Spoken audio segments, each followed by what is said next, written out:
checking program Truth or Fake. We want to check in with Vedika Bahel. Now, Vedika, since the escalation in the conflict between Israel and Hamas, there's been a surge in online disinformation. We're seeing many false narratives spread, particularly concerning alleged clashes happening abroad. What can you tell us?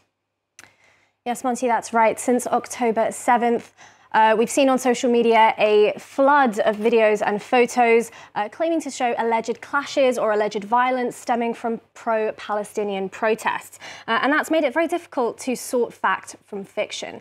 Now, whilst there is also a torrent of real imagery and real accounts, they have been very intermingled with users sharing out-of-context videos or pushing false claims, and that can really create damaging false narratives about this situation. So if we start here with this post on X, we can see here in Arabic that it had 250,000 views. Here it is posted again in English with over 50,000 views there.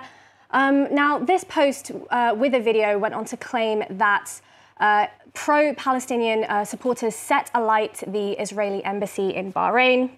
If we take a quick look at that video as well, we can see indeed people throwing what looks like firebombs of some sort at a building that they claim is the Israeli embassy. And this is really furthering that narrative that this conflict is increasing violence. Now, I did a reverse image search in order to fact check this video of one of the frames in it. And in fact, I found that I actually was led to this YouTube video that does, as we can see, look shockingly similar to our viral video there, except that this YouTube video was posted 10 years ago in December of 2012. Now, it is captioned, "Bahrain, a police station was besieged and burned, Citra." Now, to do a little further fact check, I also did a geolocation search as well, just to confirm what we're looking at that police station in Citra. And of course, we can see there those same turrets. Let me get a better picture for you so we can really see what we're looking at. Those same turrets from the police station there and our viral video claiming to be the Israeli embassy. So what we are looking at in this video, it does match. So what we are looking at is a demonstration from 10 years ago at a police station in Bahrain, not the Israeli embassy. It certainly has nothing to do with Israel, Palestine, or pro-Palestinian protest.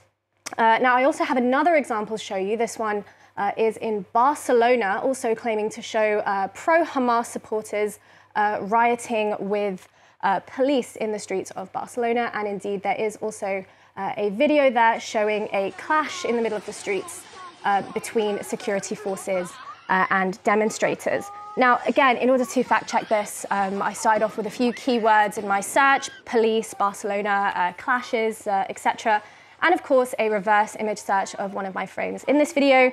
And in fact, I found this same video was posted in an article in the Daily Mail in 2020 with the same video attached to an article reporting on anti-lockdown protests in Barcelona in 2020. So the existence of that video in a dated article does confirm that it takes place in Barcelona, but this is not recent footage, Monty. It isn't linked in any way to either side of this conflict, especially pro-Palestinian protests. Well, so in Vedika, while these may show out-of-context protests designed to push a false narrative, it's true that there has been indeed, violence in some protests linked to this conflict. Yes, that's right, Monty, there has been. In the last 2 weeks, we've seen tens of thousands of people take to the streets in demonstration and in support of the Palestinians under bombardment in Gaza. Now, within the European Union, we have France and Germany, which is home to the EU's largest Jewish and Muslim communities.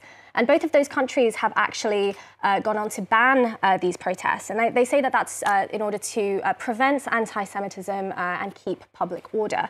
But there has been some violence in some of the protests.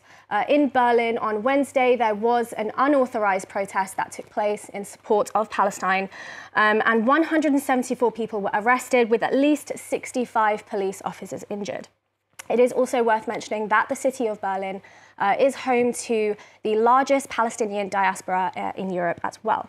Now, if we take a look at protests that have taken place in France, Since the October 12th ban, where France banned the existence of such protests in support of Palestine, police have issued 827 fines since then, with around 43 people at least arrested. And in that day alone, on the day that it happened, there was a protest at the time, and police actually used tear gas at the time to break up that demo.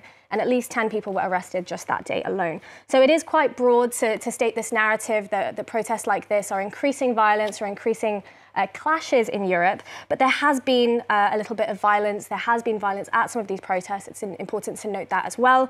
But what is really clear here, Monty, is that it's more important than ever in order to verify and fact check everything that we see online, especially when the issue is as sensitive as this one.